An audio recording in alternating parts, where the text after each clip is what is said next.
Hello நண்பர்களே, வணக்கம். நான் உங்கள் பிரியா. ஓம் வேல்வேல் முருகா, வெற்றிவேல் முருகா. இன்னைக்கு வியாழக்கிழமை. நீங்கள் இன்னைக்கு உங்கள் வீட்டு வாசல் தேடி உங்களுக்கு ஒரு நல்ல செய்தி கண்டிப்பாக வரும். நீங்கள் ரொம்ப நாளாக ஒருத்தங்களையே நினச்சி கஷ்டப்பட்டுட்டு இருக்கிறீங்க, இல்லை ஏதாவது ஒரு விஷயம் உங்களுக்கு கிடைக்கலன்னு நினச்சி மனசு உருகி உருகி முருகர்கிட்ட கேட்டுகிட்டே இருக்கிறீங்க அப்படின்னா கண்டிப்பாக இன்னைக்கு அவர் இன்னைக்கு இரவுக்குள்ளே அவர் அதை உங்களுக்கு நிறைவேற்றி தருவார். நீங்கள் உண்மையிலே முருக பக்தராக இருந்தீங்க அப்படின்னா இந்த வீடியோ பார்க்குற முருக பக்தர்கள் யாராக இருந்தாலும் நம்மளோட கமெண்ட் பாக்ஸில் வெற்றிவேல் முருகனுக்கு ஒரு அரோகரா மட்டும் போஸ்ட் போடுங்க. எவ்வளோ முருக பக்தர்கள் நம்மளோட வீடியோக்களை பார்க்குறீங்க நான் தெரிஞ்சுக்குவேன்.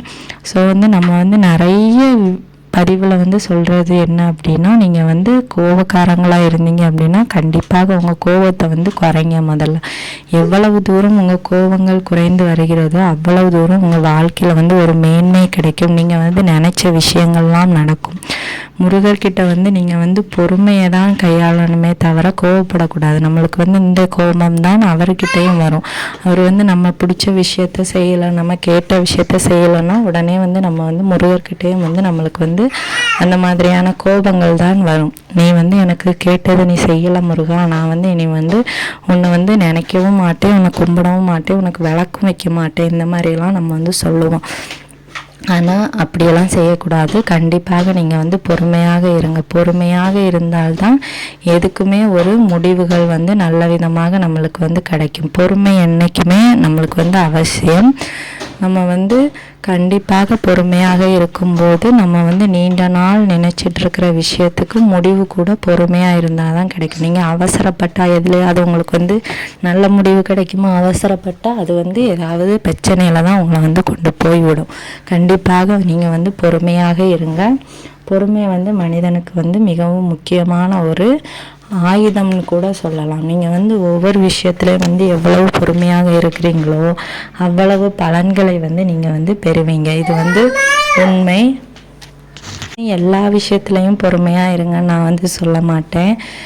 நீங்கள் இப்போ உங்களுக்கு தீர்க்க முடியாத ஒரு பிரச்சனைகள் இருக்குது அப்படின்னா கொஞ்ச நேரம் பொறுமை எடுங்க. ஒரு 5 நிமிஷம் நீங்கள் பொறுமையாக இருந்து யோசிச்சு பாருங்கள், அதுக்கு ஏதாவது முடிவுகள் கிடைக்கும். நீங்கள் அவசரப்பட்டு முடிவுகளை எடுக்கும்போது அது தவறான முடிவாகத்தான் இருக்கும். அதுக்கு ஒரு என்ன சொல்கிறது, ஒரு பாசிட்டிவான ஒரு ரிசல்ட் நம்மளுக்கு கிடைக்காது. நம்ம எவ்வளவு தான் கஷ்டப்பட்டிருப்போம். இப்போ நீங்கள் நிறைய படிச்சுட்டே இருக்கிறீங்க, திடீர் ஏதாவது ஒரு பாடம் உங்களுக்கு கஷ்டமாக இருக்குதுன்னு சொல்லிட்டு படிக்காமல் விட்டுருவீங்க. ஆனால் அதில் இருந்து தான் உங்களுக்கு எல்லாமே கேட்டிருப்பாங்க. அப்போ நம்ம கோபத்தில் படிக்காமல் விட்டால் நஷ்டம் இருக்குது, நம்மளுக்கு தான். அதே மாதிரி தான் ஒரு விஷயத்தில் பொறுமை எடுக்காமல் அவசரப்பட்டோம் அப்படின்னா அதுலேயும் நஷ்டம் நம்மளுக்கு தான். பொறுமை மனிதனோட வாழ்க்கையில் மிக அவசியம். அதே மாதிரி தன்னம்பிக்கையும் அவசியங்க. எந்த பிரச்சனை வந்தாலும் என்னால் பார்த்துக்க முடியும், என் அப்பன் முருகன் என்னை எந்த பிரச்சனையிலிருந்தும் காப்பாற்றுவார் அப்படின்னு உங்கள் மேலே வச்சுருக்க நம்பிக்கையில் பாதியை முருகன் மேலே வைங்க. கண்டிப்பாக அவர் உங்களை அவ்வளோ பிரச்சனைகள்ல இருந்தும் காப்பாற்றுவார். இந்த பதிவு உங்கள் கண்ணில் படுது அப்படின்னா கண்டிப்பாக இன்றைக்கி இரவுக்குள்ளே அவர் உங்களுக்கு ஒரு நற்செய்தியை, நீங்கள் ரொம்ப நாளாக காத்துட்டு இருந்த ஒரு நல்ல விஷயம் இன்றைக்கி நடத்தி தருவாருங்க. நீங்கள் நேற்று நைட்டு கூட தூக்கம் இல்லாமல் அந்த விஷயங்களையே நினச்சி புலம்பி இருந்திருப்பீங்க. நம்மளுக்கு தான், மனுஷங்களுக்கு தாங்க அது கேட்காது, கடவுளுக்கு கண்டிப்பாக அது கேட்டிருக்கோம். உங்களோட கர்ம வினைகள்லாம் தீரும் கட்டம் வரும்போது கண்டிப்பாக அவர் அதுக்கான முடிவுகளை உங்களுக்கு தருவார். இன்னைக்கு உங்களுக்கு அந்த நாளாக இருந்துச்சு அப்படின்னா கண்டிப்பாக இன்னைக்கு உங்கள் வீடை தேடி உங்களுக்கு ஒரு நல்ல செய்தி வரும். கண்டிப்பாக நம்ம முருகர் அதை நிறைவேற்றி தருவார். நீங்கள் முருகப்பெருமானை எவ்வளவு நம்புறீங்களோ, அவர் மேலே நம்பிக்கை வைக்கிறீங்களோ அந்த அளவுக்கு அவரும் உங்களுக்கு நல்லதை கட்டாயமாக செய்வார். நீங்கள் இதை 100% நம்பலாம்.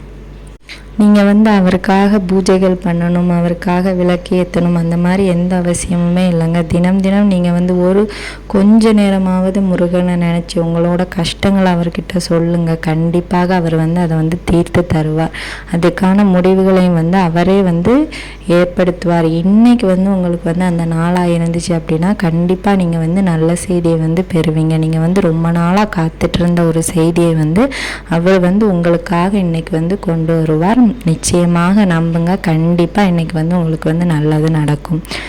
அதுவும் வந்து இன்றைக்கி வந்து வியாழக்கிழமை. நீங்கள் வந்து ஏதாச்சும் நகைகள் திருப்பணும், அந்த மாதிரி உள்ள விஷயங்களெல்லாம் வந்து நீங்கள் வந்து இன்றைக்கி பண்ணலாம். கடன்கள் அடைக்கிறதெல்லாம் வந்து இன்றைக்கி பண்ணீங்க அப்படின்னா உங்களுக்கு வந்து ரொம்பவும் உகந்த நாளாக வந்து இன்றைக்கி வந்து இருக்கும். அதே மாதிரி முருகப்பெருமான் வந்து என்ன சொல்கிறாரு அப்படின்னா, நீங்கள் வந்து எவ்வளவு தூரம் பொறுமையை கடைபிடிக்கிறீங்களோ அவ்வளவு தூரம் உங்களோட பிரச்சனைகளுக்கான தீர்வுகளும் வந்து அவ்வளவு தெளிவானதாக இருக்கும் அப்படின்னு வந்து சொல்கிறாங்க. ஸோ வந்து நீங்கள் வந்து எவ்வளவு தூரம் பொறுமையாக இருக்க முடியுமோ முருகன் மீது நம்பிக்கை கொள்ளுங்கள், உங்கள் மீது தன்னம்பிக்கை கொள்ளுங்கள். இதுதான் வந்து நம்மளோட வாழ்க்கையில் வந்து ரொம்பவும் முக்கியமான ஒரு விஷயமா இருக்குது.